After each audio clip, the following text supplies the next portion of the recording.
आपने कहा हिंदू राष्ट्र की बात, अभी योगी आदित्यनाथ जी ने कह दिया कि हिंदू जो है वो राष्ट्रीय धर्म जो है वो माना जाए। तो ऐसे में जो बाकी धर्म के लोग हैं उनके अंदर चिंता पैदा हो रही है कि हिंदू राष्ट्र, हिंदू धर्म, राष्ट्रीय धर्म, बाकी धर्मों का क्या होगा फिर?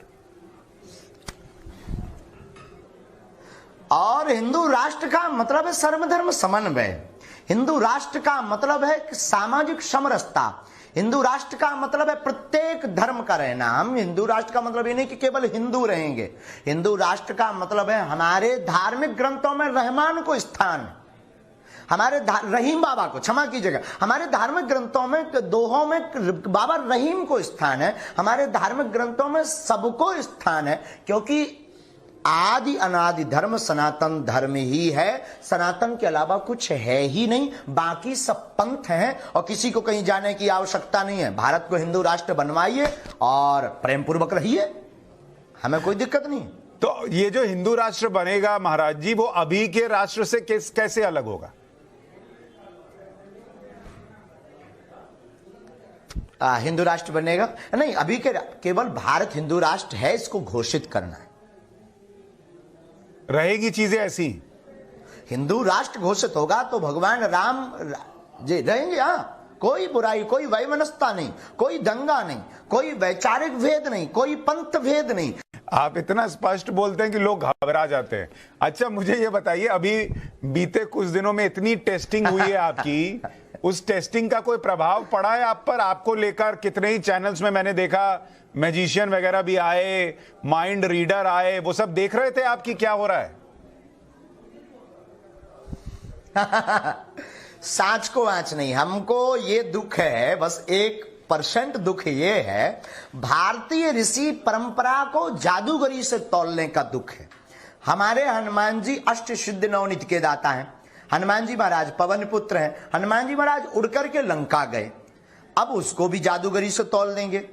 अब अगर कोई हमारे दरबार पर प्रश्न चिन्ह उठाता है तो हमारे दरबार में अगर कोई जादूगरी कहता है तो ये उसकी धूर्तता है, क्योंकि आदि कवि महर्षि वाल्मीकि जी की परंपरा से बागेश्वर बालाजी का दरबार चला है, आज का नहीं है, हम कोई नए नहीं हैं। महर्षि वाल्मीकि जी ने पत्र पर लिखकर रख दिया था कि जो लंका का राजा रावण है उसके विनाश के लिए भगवान अवतार लेंगे, सबरी के घर जाएंगे, उसका वध करेंगे, और एक एक बात सत्य हुई थी। वह उसी परंपरा के अंतर्गत हमारे दादा गुरु हमने दरबार प्रारंभ किया है, और वही पर्चे पर लिख करके रख देते हैं कि जिस हिसाब से आप रहे उससे ऐसा होगा।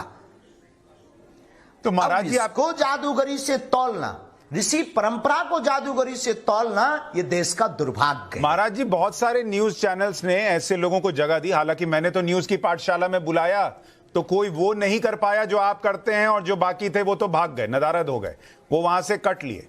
लेकिन जब ये सब हो रहा था तो आप देख रहे थे, आपको लग रहा था ये क्या तमाशा चल रहा है न्यूज चैनल्स पर?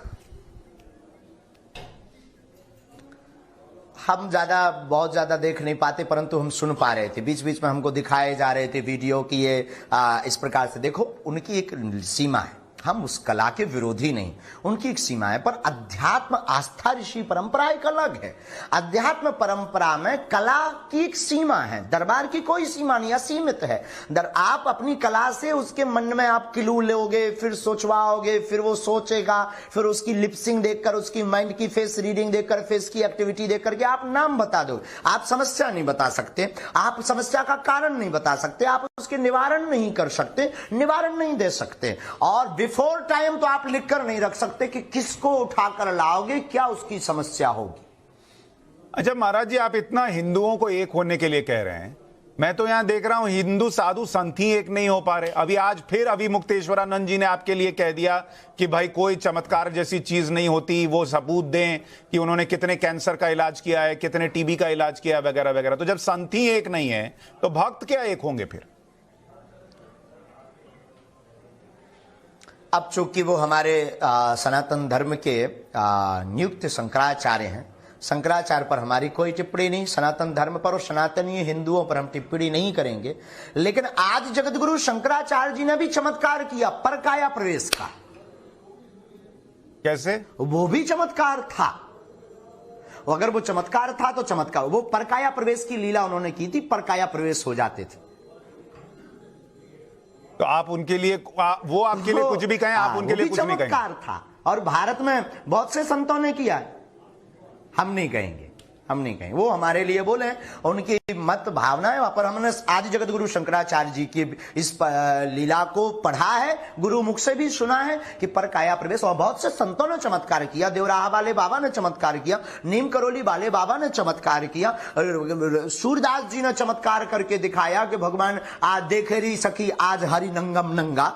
सूरदास, रैदास, कबीर, मीराबाई विष का प्याला पी गई। तो क्या ये ट्रिक है? क्या ये जादूगरी है?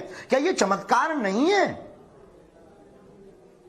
महाराज जी एक आखिरी प्रश्न आपसे पूछूंगा। और किसी को अगर देखना है तो बागेश्वर धाम आना चाहिए, लेकिन हम संतों पर कोई जी। एक आखिरी प्रश्न, आपका ज्यादा समय नहीं लूंगा, आपके भक्त भी बैठे हुए हैं। मुझे ये बताइए, आजकल आपको धमकियां भी मिल रही हैं, आपको सुरक्षा मिली है? आपको सुरक्षा की जरूरत है? बहुत ज्यादा लोग पीछे लगे हैं, क्योंकि जब से हिंदू राष्ट्र की बात उठाई है तो सबको कीड़ा काट रहा है, क्योंकि सबको डर है। उनकी जो मिशन थे वो सब फेल हो रहे हैं। लेकिन प्रत्येक सनातनी हिंदू पूरे भारत में अलख प्रारंभ होगी। हमें अपने इष्ट पर, अपने बालाजी पर भरोसा है, जो बागेश्वर बालाजी की गद्दी की परंपरा है कि कार्य पूर्ण होगा। और धमकियों के लिए तो साधु संत के तुम रखवारे हमारे हनुमान जी हैं, लेकिन हमें अपने संविधान सरकार पर भी भरोसा है। वो व्यवस्था करेंगी, धाम की व्यवस्था करेंगी, भक्तों की व्यवस्था करेंगी और भारत के प्रत्येक हिंदू की सुरक्षा करेंगी। अच्छा महाराज जी, जाते जाते जो लोग दिग्भ्रमित हो गए और रामचरितमानस का अपमान कर रहे हैं, उनको रामचरितमानस के ही किसी श्लोक से आप कोई संदेश देना चाहेंगे? रामचरितमानस एक अद्भुत शब्द है। जो लोग दिग्भ्रमित हुए हैं या रामचरितमानस पर टीका टिप्पणी कर रहे हैं, हम उनके लिए एक ही निवेदन, एक ही चौपाई के साथ, जो हम अक्षर कथा के प्रारंभ में बोलते हैं, सिया राममय सब जग जानी करहु प्रणाम जोर जुग पानी। जो रामचरितमानस की पंक्ति सब में सीताराम देखती है, वो भला जाति बात पर क्यों अटकेंगे गोस्वामी जी? इसलिए दिग्भ्रमित ना होकर के गोस्वामी जी की रामचरितमानस, तुलसीकृत श्री रामचरितमानस का आधार लेकर के रामचरितमानस को राष्ट्रीय ग्रंथ बनाया जाए। यही भारतीय नागरिक होने के नाते हमारी मांग है और बालाजी के चरणों में प्रार्थना। और आपको भी धन्यवाद, पूरी नव भारत की टीम को, तिवारी जी को बहुत बहुत धन्यवाद। आप पाठशाला में जुड़े इसके लिए बहुत बहुत, जो हमारे पत्रकार महोदय, बहुत बहुत धन्यवाद महाराज जी। और आपने बड़ी बात कही कि न्यूज की पाठशाला में सबकी क्लास लगेगी। तो सबको आपने संदेश दिया है कि हिंदुओं को एकजुट होने की जरूरत है, वरना ऐसी साजिशें होंगी और उससे बचने की जरूरत है। और हिंसा की कोई जगह नहीं है हिंदू धर्म में, ये भी आज आपने याद दिलाया। बहुत बहुत धन्यवाद।